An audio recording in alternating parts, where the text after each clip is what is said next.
Halo pemirsa GPR TV dari Sabang sampai Merauke, dari Miagas hingga Pulau Rote.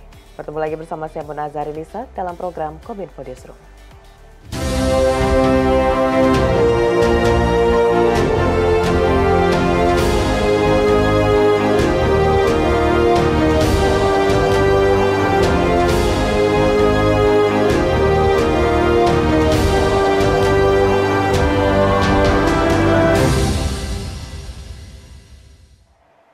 Pemirsa, kita ke informasi pertama. Kementerian Komunikasi dan Informatika dan Badan Riset dan Inovasi Nasional bersinergi memperkuat penanganan berita palsu atau hoaks melalui pengembangan teknologi kecerdasan buatan.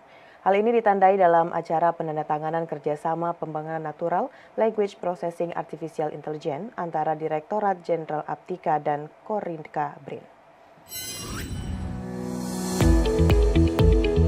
Kementerian Kominfo bersama Badan Riset dan Inovasi Nasional bersinergi memperkuat penanganan berita palsu atau hoax melalui pengembangan teknologi kecerdasan buatan atau Artificial Intelligence Natural Language Processing. Direktur Jenderal Aplikasi Informatika Kementerian Kominfo Samuel Abrijani Pangerapan mengatakan, teknologi kecerdasan artifisial yang akan dikembangkan itu akan membantu Kementerian Kominfo dalam menjalankan pengawasan atau berita hoax yang tersebar di dunia maya. Dalam hal itu, Korika sebagai orkestrator untuk menumbuhkan inovasi di bidang artifisial akan menghasilkan algoritma yang dibuat melalui teknik NLP dan machine learning untuk diberikan kepada Kementerian Kominfo. Kerjasama ini bertujuan untuk menciptakan teknologi kecerdasan artifisial yang dapat melakukan analisis hoaks dan sentimen. Kita akan membuat algoritma yang dibuat melalui teknik natural language processing dan machine learning yang dapat menjalankan fungsi pengawasan atas hoax, sentimen, dan di media sosial. Kerjasama antara Aptika dengan Korika ini diharapkan dapat mengembangkan natural language processing termasuk teknologi baru, aplikasi praktis, dan tantangan yang masih dihadapi. Ketua Umum Korika Hamam Riza menambahkan, kerjasama dengan Ditjen Aptika Kominfo merupakan salah satu tindak lanjut penerapan Strategi Nasional Kecerdasan Artifisial Indonesia yang diluncurkan pada Hari Kebangkitan Teknologi Nasional pada 10 Agustus 2022 lalu. Kerjasama itu diharapkan akan menjadi salah satu wujud nyata kolaborasi percepatan penerapan Strategi Nasional Kecerdasan Artifisial menuju Visi Indonesia 2045. Sebuah aliansi bahasa Indonesia ya, NLP itu, Project Bina itu karena kita ingin memanfaatkan data ini secara bersama-sama. Jadi tidak lagi bekerja di dalam sendiri-sendiri gitu. Walaupun setiap dari anggota Project Bina itu memiliki kepentingan. Ada kepentingan institusi, ada kepentingan akademisi, tapi ada juga kepentingan bisnis di situ. Dan inilah yang nanti akan dijalankan melalui kerjasama ini. Jadi mungkin kata kuncinya adalah open data ini bagi kami semua. Ya. Pemirsa, Kementerian Komunikasi dan Informatika terus mempersiapkan dukungan pelaksanaan konferensi tingkat tinggi ASEAN ke-42 di Labuan Bajo, Nusa Tenggara Timur dan di Jakarta. Untuk pendaftaran media telah dibuka dari tanggal 3 hingga 26 April 2023 mendatang.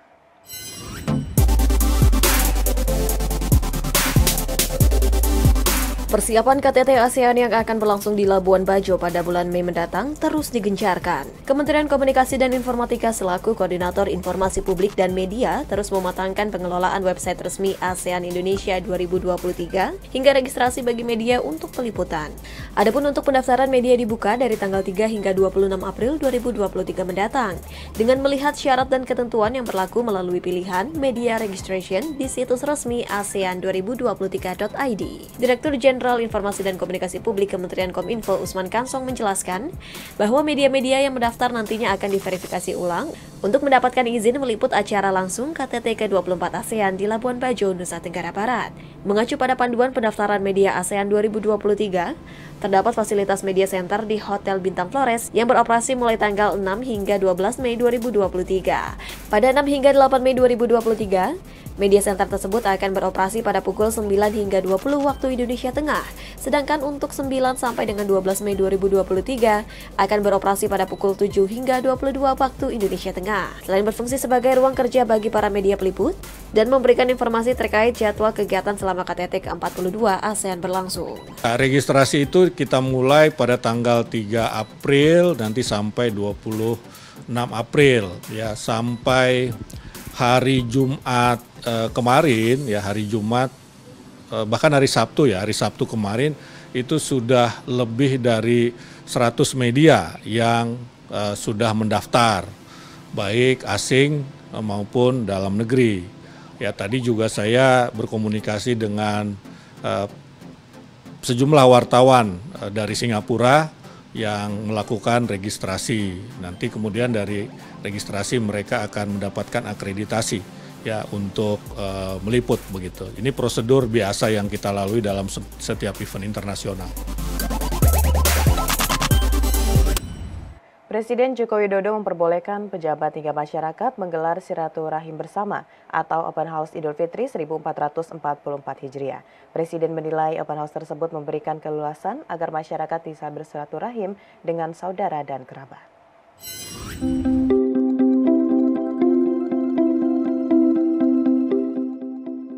Presiden Republik Indonesia Joko Widodo mempersilahkan pejabat pemerintah untuk mengadakan Open House pada Hari Raya Idul Fitri. Bahkan, izin menggelar Open House Lebaran 2023 itu tidak hanya diberikan untuk pejabat, tetapi juga untuk masyarakat yang ingin mengadakan acara serupa. Tahun 2023 ini ialah Lebaran pertama tanpa pemberlakuan pembatasan kegiatan masyarakat setelah 3 tahun pandemi. Oleh karena itu, Presiden tidak mengadakan Open House untuk memberi kesempatan kepada seluruh jajaran pemerintah berkumpul dan bersilaturahmi dengan keluarga. Lebih lanjut, perangkat kepresidenan yang biasa melekat dalam kegiatan Presiden Jokowi pun akan sangat terbatas ketika cuti Lebaran. Ini kita kan sudah 3 tahun tidak buka puasa bersama, tidak open house. Saya memberikan keleluasaan untuk semuanya bisa berjumpa dengan keluarga besarnya, bisa berjumpa dengan sahabat-sahabatnya, bisa berjumpa dengan tetangga-tetangganya.